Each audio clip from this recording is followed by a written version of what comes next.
مومنین خوش آمدید. بریک کے بعد ایک مرتبہ پھر آپ سب کو صدائے ہزارہ پروگرام میں بسم اللہ کر کے میں ایک دعائے توسل پڑھوں گا. جو جتنی مشکلیں ہیں اس دعائے توسل کے صدقے انشاءاللہ اللہ ان کو مشکلیں آسان کرے. مومنین کی جو بھی ہے ان کا جو حاجات ہے وہ برآوردہ ہو, اور پاکستان کے لیے بھی, پاکستان کے عوام کے لیے, کشمیر کے لیے, کسی کے لیے جو تکلیف میں ان کی تکلیفیں جو ہے انشاءاللہ برآوردہ ہو. میں مختصر پڑھوں گا, پھر آپ بات کریں, آپ بھی فون کریں. بسم اللہ الرحمن الرحیم.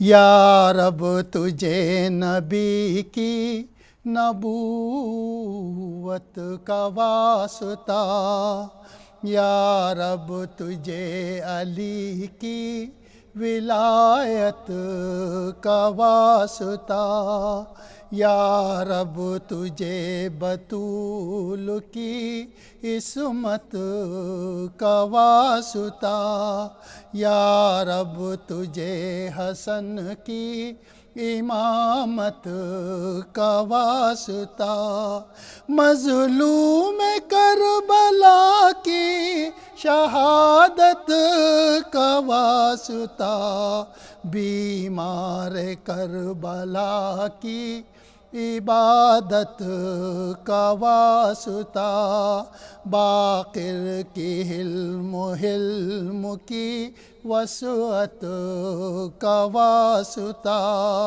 صادق کی پاک دل کی صداقت کا واسطہ, کاظم کے صبر اور شہادت کا واسطہ, یا رب تجھے رضا کی رضایت کا واسطہ, یا رب تجھے تقی کی تقاوت کا واسطہ, یا رب تجھے نقی کی نقاوت کا واسطہ, معصوم عسکری کی شرافت کا واسطہ, یا رب امام عصر کی غیبت کا واسطہ, 14 کے فیض سے میری حاجت روائی کر, پروردگار تو میری مشکل کشائی کر. اللہم صلی علی محمد و آل محمد. سب کی مشکلیں اس دعا کے صدقے جو ہر روز پڑھنی چاہیے, ہر نماز کے بعد پڑھنی چاہیے, اور ہر وقت آپ کے وقت ضرور پڑھنی چاہیے. پاکستان میں بڑا کڑا وقت ہے پاکستان انشاءاللہ. بالکل بالکل بالکل بالکل. اور بالکل آپ نے دعا جو پڑھی ہے بس. دیکھیے کراچی اور رسول بلاد تھا, اس میں بوری بند لاشیں ملنا شروع ہوئی, اور ہر روز 10-15 بوری بند لاشیں آ گئیں. پھر 102 آدمی ایک رات میں شہید ہوئے. 102 جی. 250 لوگوں کو فیکٹری میں زندہ جلا دیا گیا. ہاں دیکھیں نا کتنا ظلم. جی اب جی معاملہ یہ ہے کہ اگر MQM کی لیڈرشپ بدلی ہے, جی ڈاکٹر فاروق ستار نے سنبھال لیا ہے اس کو, تو یہ ان کا معاملہ ہے. جی. لیکن جو پہلا پارٹی کا لیڈر تھا جس نے غداری کا ارتکاب کیا ہے, جی اس پر مقدمہ اور سزا تو بہرحال اپنی جگہ موجود ہے. یہ نہیں ہو سکتا کہ کسی پارٹی کا لیڈر کوئی ایسا بیان دے. میاں نواز شریف صاحب ہیں تو آج وہ کوئی ایسا بیان دیتے ہیں جو کل کو چھوڑ جاتے ہیں, وزارت عظمیٰ کو چھوڑ جاتے ہیں, دوسرا آدمی وزیر اعظم آ جاتا ہے, تو وہ اس سے بچ نہیں سکتے, اس لیے کہ ارتکاب انہوں نے اپنے دور اقتدار میں یا پارٹی کا سربراہ ہوتے ہوئے کیا تھا. تو میں نہیں سمجھتا ہوں کہ کسی طور پر برطانیہ سے تعاون مانگنا چاہیے. چودھری نثار صاحب نے کیا ہے ایسا, اور انہیں اس پر ڈٹ کر اس کے برطانیہ سے تعاون مانگنا چاہیے. اور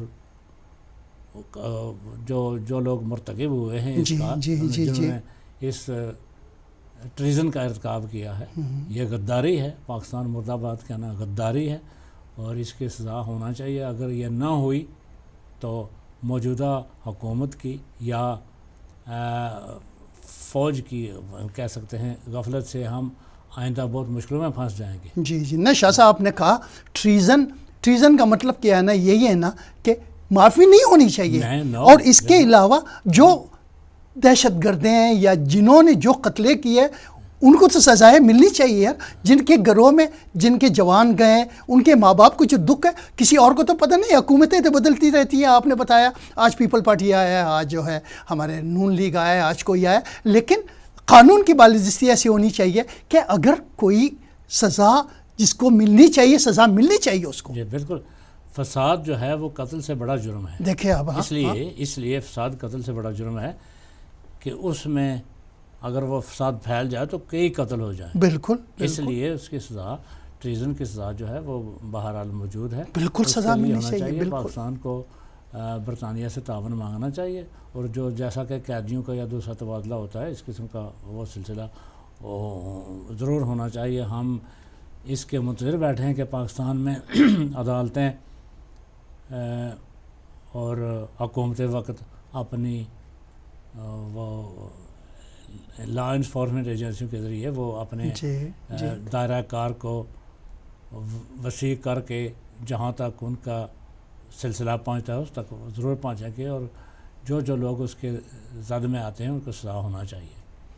ہر جگہ قانون کی بالادستی شاہ صاحب, یہی تو بات ہے نا کہ ہونی چاہیے. اگر حالات کو حکومت شروع سے آتے ہی جہاں پہ مجرم پکڑا گیا ہے ان کا عدالتوں کے اوپر اتنا ہونا چاہیے گرفت کہ عدالتوں کو صحیح فیصلہ کرنا چاہیے, اور جو ججز ہے ان کے اوپر ہونا چاہیے. اور اس کے علاوہ آج آپ جس کو بھی دیکھیں, کل تو میں سن رہا تھا کہ پتہ نہیں کہ کس کا جو ہے ڈائریکٹر جنرل کو کسی نے اپنے مرضی سے لگایا تھا کسی وزیر نے, اور اس نے استعفیٰ دیا, اور وہ اس کو پتہ ہی نہیں تھا کہ وہ کیا جاب کر رہا ہے کیا. لیکن اس طرح کی دیکھیں اگر کوئی آ جائے اور ملک کے حالات کیسے بہتر ہوں گے. دکھ کی بات ہے کہ دنیا چاند پر پہنچ گئی ہے اور ہم ابھی تک پاکستان میں اپنے دشمنوں سے لڑ رہے ہیں, اپنوں سے لڑ رہے ہیں, دشمنوں سے لڑ رہے ہیں. یہ دہشت گردی یہ کیا ہے؟ یہ بھی پاکستان کے خلاف ایک سازش ہے. جی یہ ٹریزن ایک پاکستان کے خلاف ایک سازش ہے. فوج اور عوام میں دوری پیدا کرنا, فوج کے متعلق غلط فہمیاں پیدا کرنا, یہاں تک لوگ اوپنلی کہتے ہیں, میں آن ایئر کہہ رہا ہوں, بڑی ذمہ داری سے کہہ رہا ہوں کہ فوجی جرنیل رشوت لیتے ہیں اور زمینیں رشوت کے لیے ہیں. یعنی فوج کو بدنام کرنے تک کے لیے یہاں تک کیا گیا ہے.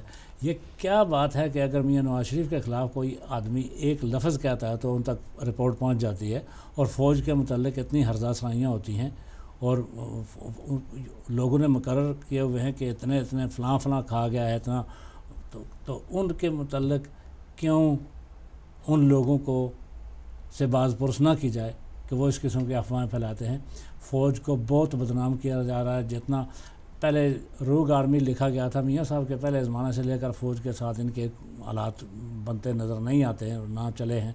لیکن ہماری فوج اس لحاظ سے بڑی مظلوم رہی ہے جس نے 3-4 محاذوں پہ ہمارا حفاظت کی ہے, ہماری حفاظت کی ہے. یہی تو بڑا پرابلم ہے نا. لیکن اس فوج کے متعلق لوگوں عوام الناس میں غلط فہمیاں پیدا کی جا رہی ہیں, اور ایک بہت افواہیں پھیلائی جا رہی ہیں جو بہت ہی نقصان دہ ثابت ہو سکتی ہے. جی اللہ تعالیٰ پاکستان کی حفاظت فرمائے. آمین. ہم تو دعا کرتے ہیں ہمیشہ شاہ صاحب کے حالات بہتر ہو, اور سب سے بڑی جو ہے یہی قانون کی بالادستی ہے. اگر قانون کی بالادستی, قانون کے مطابق ہر کسی کو سزا دی جائے اور کسی کا ناحق جان نہ لیا جائے تو ملک میں حالات دیکھیں. پاکستان جب بنا اس وقت تو پاکستان بڑا ڈاماڈول بھی تھا, لیکن بس کیا کرے بدقسمتی کے قائد اعظم کو اتنا وقت نہ ملا کہ وہ پاکستان کو صحیح بناتے. لیکن اس کے بعد لیاقت علی خان آیا, ان کو بھی شہید کیا گیا, اور اس کے بعد ہمارے لیڈر کچھ ایسے آئے جو کچھ اچھے تھے, کچھ ملک کے لیے کام نہیں کر سکے. ورنہ ملک کے حالات تو بہت اچھے تھے. پاکستان کتنی ترقی کی طرف جا رہا تھا, تاکہ پاکستان کتنے آگے بڑھ رہا تھا. اور آج بھی اگر میں کہتا ہوں کہ ہر جگہ ہر کوئی اپنے جو اس کے اپنے جگہ پہ وہ پوری اپنی ڈیوٹی ادا کرے نا, تو ملک آگے بڑھ سکتا ہے بڑی آسانی سے. بالکل بڑھ سکتا ہے. اور اس کے لیے بلکہ آپ دیکھیں کہ پاکستان میں حضرت قائد اعظم علیہ رحمت کی ان کو 2 ایمبولینسز دونوں کی دونوں ناکارہ ہو گئی تھیں. جی وہ اتنا ڈیلے ہو گیا تھا معاملہ. پھر لیاقت علی خان کی ہم ایک کال لیتے ہیں, دیکھیں کون فون کر رہا ہے. السلام علیکم. وعلیکم السلام ورحمۃ اللہ وبرکاتہ. جی خوش آمدید. جی ضرور. آپ کو دے رہا ہوں, آپ بسم اللہ فرمائیں. ضرور. قبلہ شاہ صاحب نے ابھی فرمایا ہے کہ فاروق ستار نے